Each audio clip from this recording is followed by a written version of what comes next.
Hi guys, welcome back to my YouTube channel. In today's video, I'm going to be teaching you how to make KUNU drink.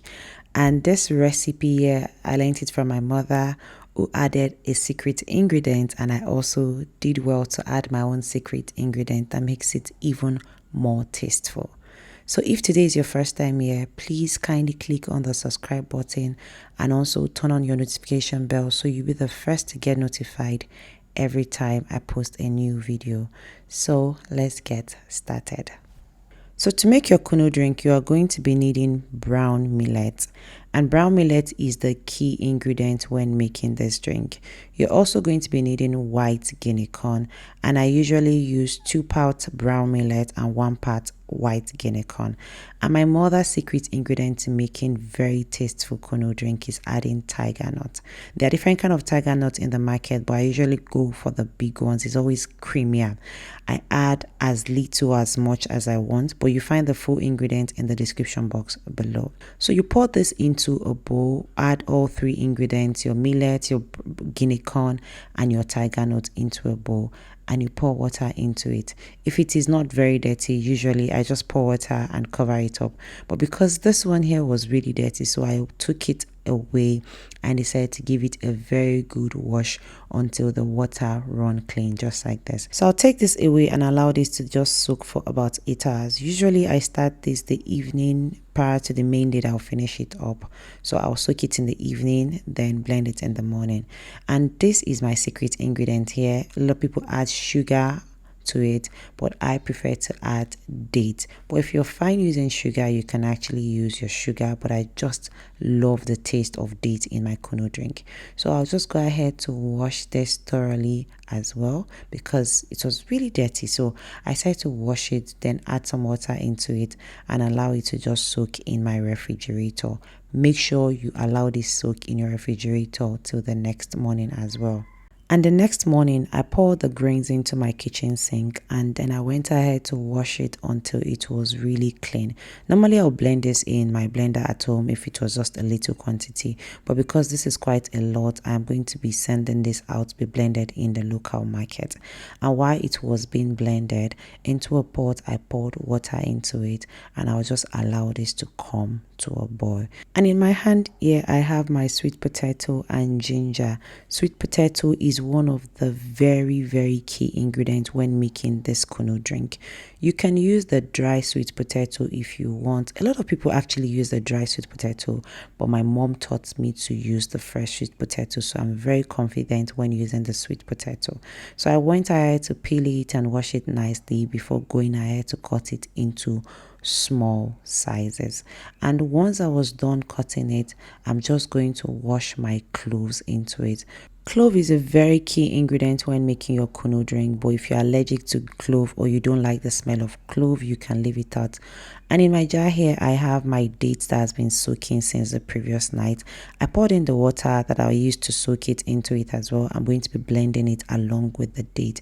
That's why it's very important for you to wash your date prior to soaking it so that you can also blend it with the water. So I blended it until it was very smooth and I put it back into a bowl and I'll just cover this and allow it to sit in my refrigerator until when I need to use this. And in the same blender jar I used to blend my date, I poured in my sweet potato, cloves and ginger into it. I put some water into it and I'll just cover this and blend it until it is very smooth. And then I'll pour this into a bowl, cover it and also allow this to just sit until when the time comes for me to use it. I'm also going to be telling you the importance of your potato in your KUNU drink. You're going to see the great impact that your potato would make in your KUNU drink. It's something you cannot skip. So here my millet has been blended, so I just set some aside. We're going to be kneading it as well. Just keep this aside. It doesn't have to be in the refrigerator. And I poured some into a pot. Normally you're going to use a very big pot and just cook this once and for all, but because I don't have a pot that is big enough, I'm just going to be cooking this in 2 batches. Water was boiled here. I placed the blended grains onto my stove top and I'll begin to pour some water into it bit by bit until it becomes very thick, and it will look like you made pap, because normally some people would make this and just drink it like that. They won't sieve it. So that's what you're trying to achieve. You're trying to achieve that pap looking consistency. So I'll just keep adding water into it and then cooking it until it becomes cooked and thick like this. And once you get this consistency, you know that it is ready. So now I'm just going to go ahead and set this aside, and I repeated the same thing as well for the remaining batch, and you can see how super thick it is. If you don't want yours to be as thick as this, it's fine. Mine is for personal use, so I'm not making it like it's for commercial use. Normally when they're making it for commercial use, they always make sure that it is very light.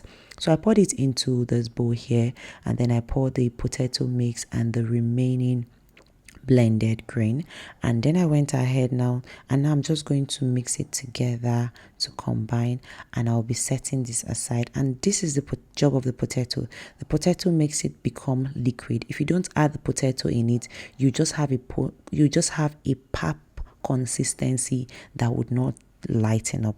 So I'll just allow this to sit until it is cool, and then after about 5 hours of cooling down, I actually had to bring a fan close to it so that it to cool down quickly. So after about 5 hours of cooling down, I poured in my dates that has been in the refrigerator.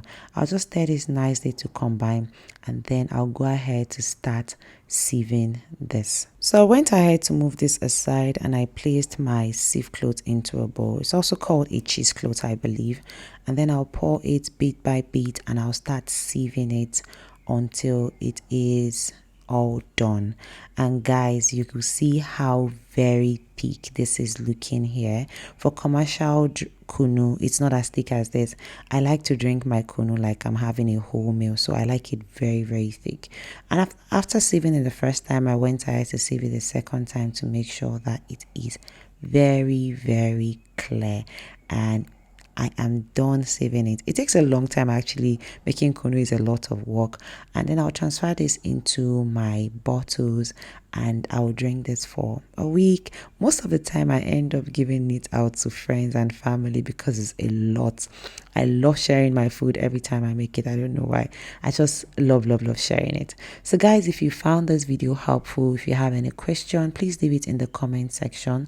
Don't forget to give this video a thumbs up, and also do subscribe to my channel if you haven't subscribed, and I'll see you in my next video. Have a wonderful day. Bye.